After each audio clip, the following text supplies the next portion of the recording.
When it comes to bringing awareness to your business or newly listed property, real estate flyers are a practical way to market your services. But what are some of the ways you can use them effectively to stay on budget and reach the right prospective clients?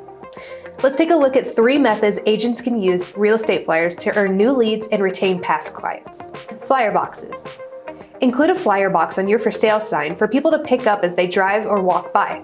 The person will have more information on the listing and have quick access to your contact information. If a prospect finds an empty flyer box, they may be less likely to do their own research on the house and move on to the next for sale sign. Viewings. If your house is being viewed by multiple parties and agents, you want to include the flyers in the home for the prospects to take. Not only will the client remember your listing, but it also includes additional information that the other agent may have missed. Open houses. Whenever you're hosting an open house, be sure to pass out your listing flyer to every person who attends. Your flyer can be a great talking point and leave a lasting impression to close the deal. Additionally, with Wise Agent, you can text or email out your flyers as PDF files.